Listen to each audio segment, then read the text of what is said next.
Hello, friends, and welcome back to another episode of Barriers and Boundaries Resilience Leadership Podcast. I'm your host, EB. This is your personal and/or organizational resilience building podcast. And you know I'm talking about how healthy employees create healthy organizations. And today we're going to just focus specifically on the employee more than anything. But I want you as a leader to think about it in terms of what your employee is bringing to the workplace, what they're bringing to the shop. And I'm talking about emotional equity in the workplace. Now, we have psychological safety, we have mental health, and a lot of resources.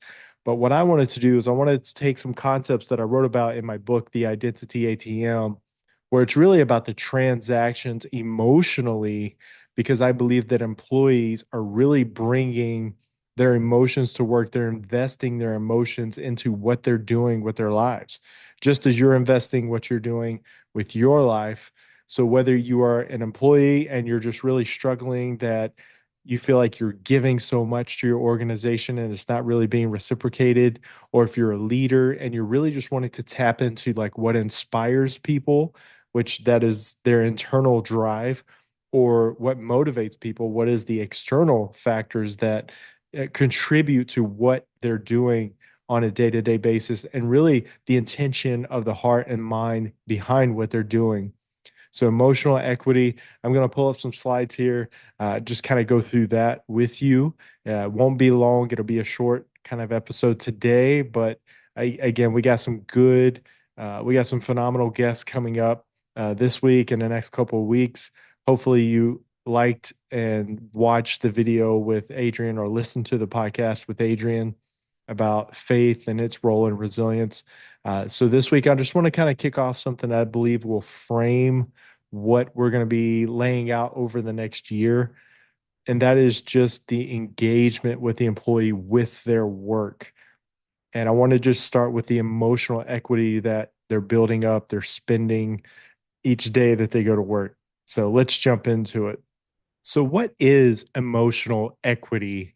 All right. So, if you know anything about me, I was brought up in an education system that really highlighted starting with defining your terms. So, if you've noticed that I've done that over a lot of episodes on this podcast, that's why I think it's important to have that kind of framework. But starting with what or how do I define emotional equity?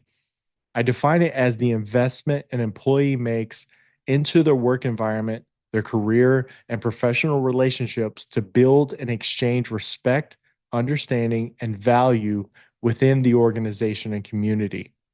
So, this is about actively acknowledging a person's experiences, their challenges, and strengths as valuable to the organization's ecosystem.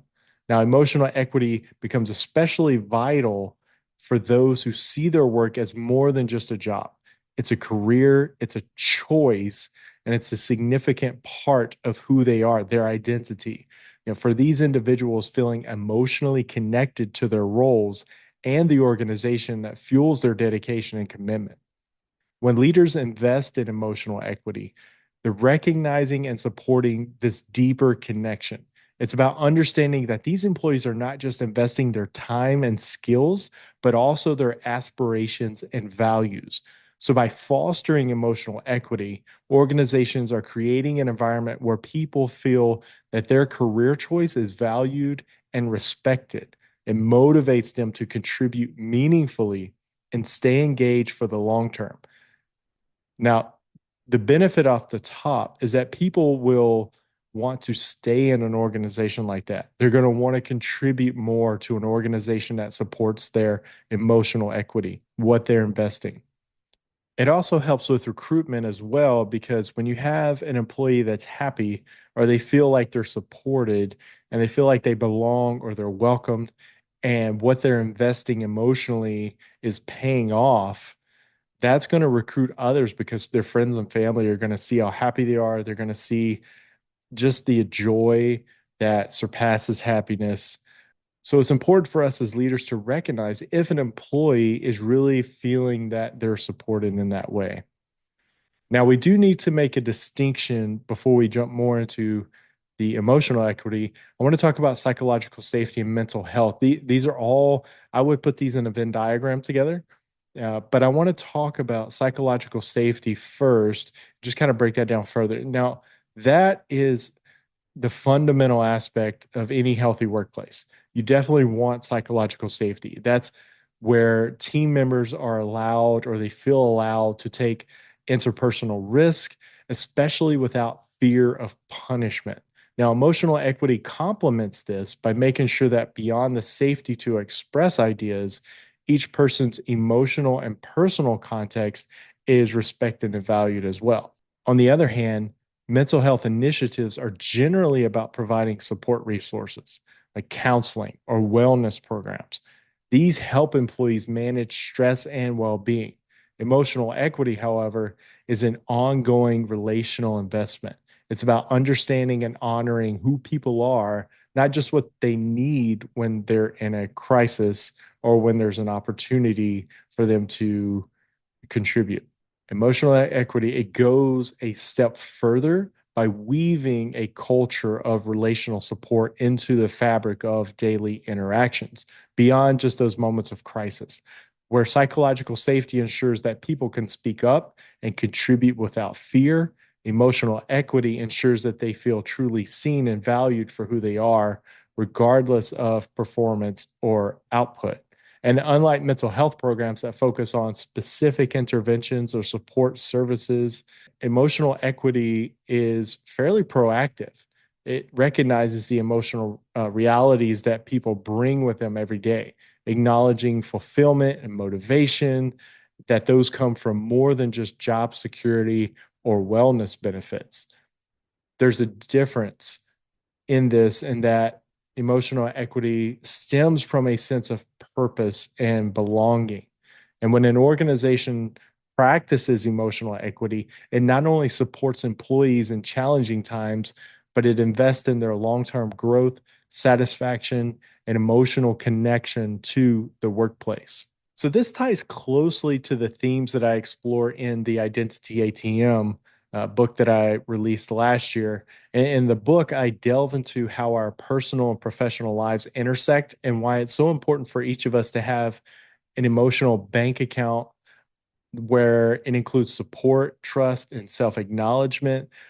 Funds, emotional funds that are depositing into our self esteem, and emotional funds that are depositing into our confidence. So, just like a financial ATM, our emotional reserves need regular deposits, acts of recognition, respect, training, understanding, all of these things to stay balanced.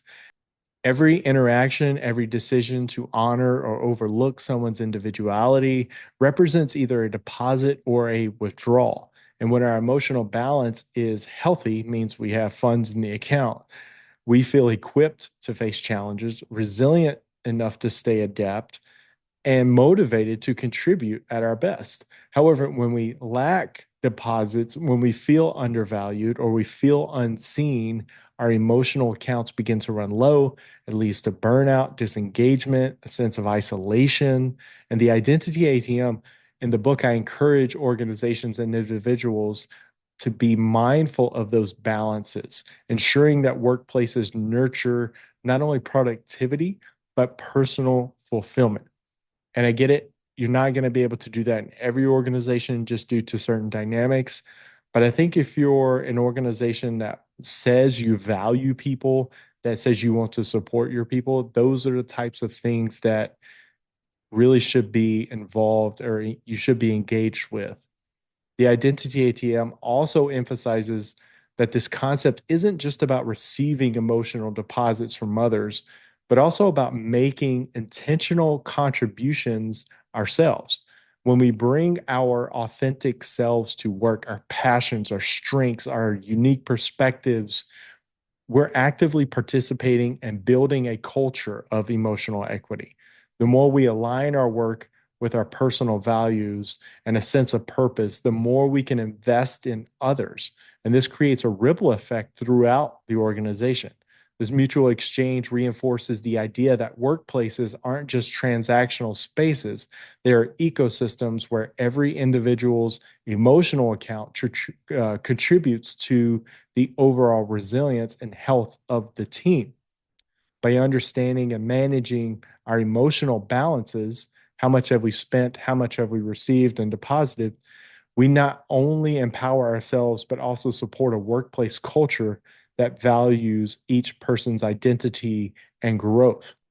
So, why should leaders and organizations care about emotional equity? There are a lot of studies that have shown that employees who feel respected and valued are more likely to be engaged and motivated. They don't just stay for the paycheck, they stay because they are seen. For leaders, practicing emotional equity means building a bridge of understanding with each team member, fostering not just loyalty, but genuine commitment. Emotional equity also has a significant impact on team dynamics and collaboration and communication. And when people feel that their identities and unique contributions are acknowledged, they're more willing to bring their best ideas and efforts forward. And that cultivates that sense of psychological ownership where employees see their work as an extension of themselves rather than just a set of tasks. Such an environment fosters, creativity, resilience, adaptability, because individuals feel empowered to take initiative. They feel empowered to solve problems and support each other without fear of judgment or exclusion.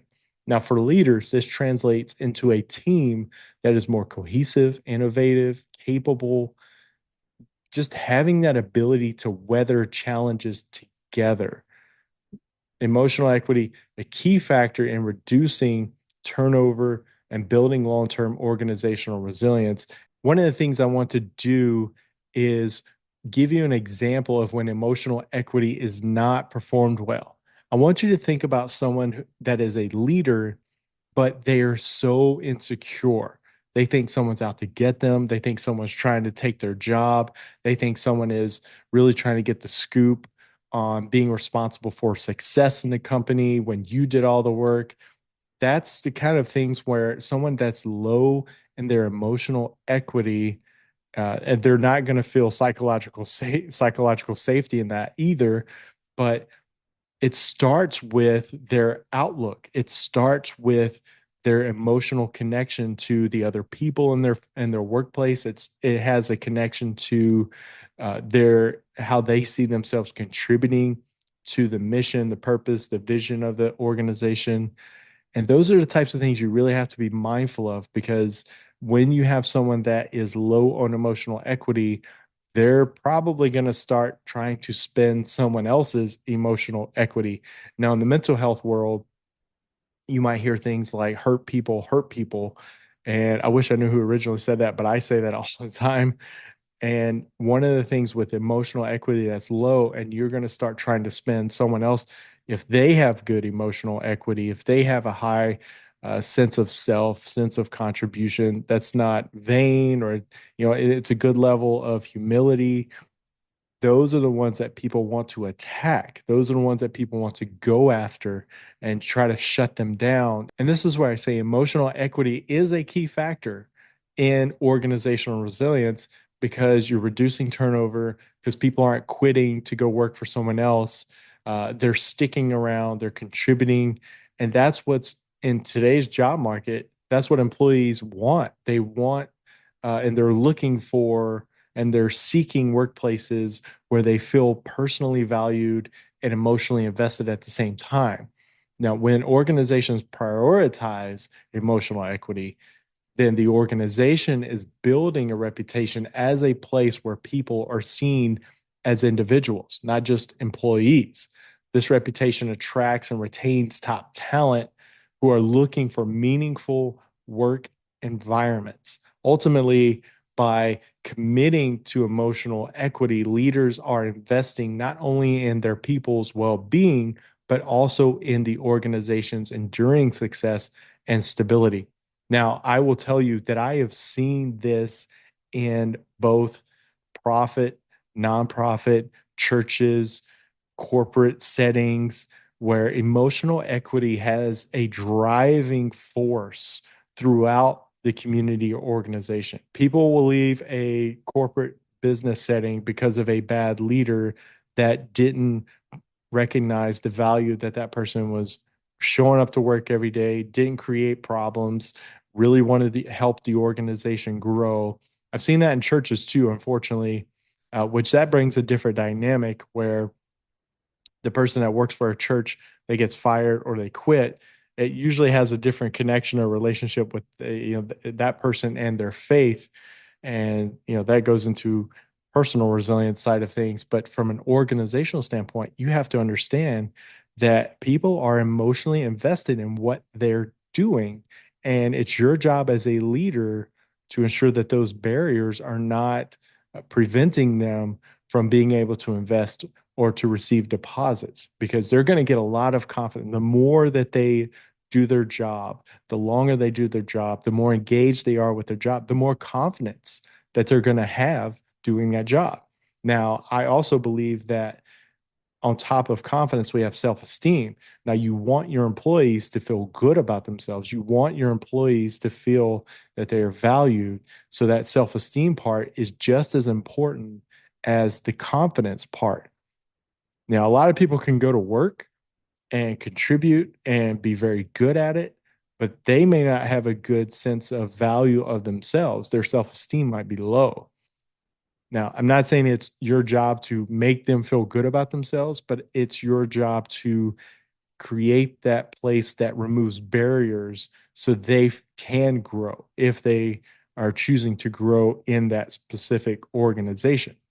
So, as we wrap up here, you can see that emotional equity goes beyond creating a safe space or providing mental health support, that it's really about creating resilient, thriving workplaces where someone can invest emotionally in what they're doing, looking at it as their art form. And it may not be what we would call the arts, but it's just a matter of speaking that it might be art to them. This is about creating that inclusive, emotionally invested workplace where everyone feels their identity, contributions, and experiences are honored. And if you're curious to learn more about how this can be implemented, I cover this and much more in the Identity ATM. But just email me if you have any questions, if you want to talk about this further. And as you can see, emotional equity isn't just a concept, it's an actionable commitment to building workplaces rooted in respect, understanding, and shared value. And it's a meaningful way to foster individual and organizational growth.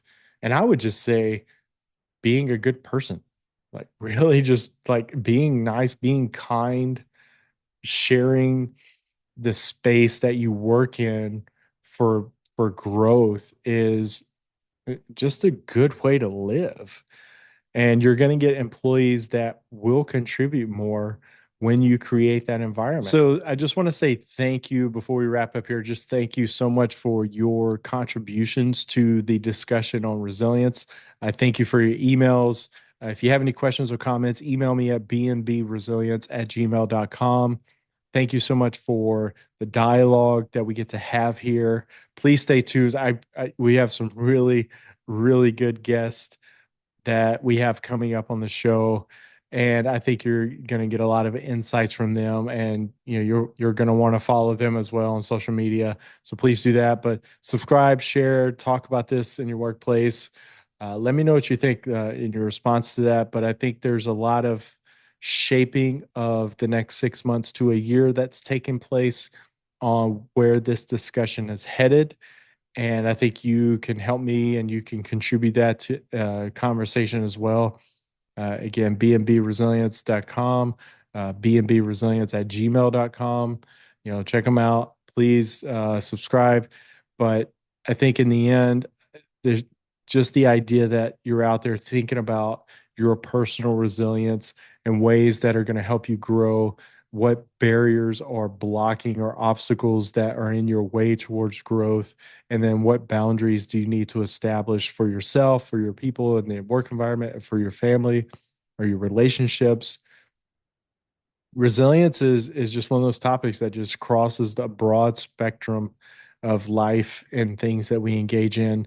And that does include the mental health aspect, that does include the psychological safety aspect, and it does include the emotional equity, what you're spending and what you're investing in emotionally.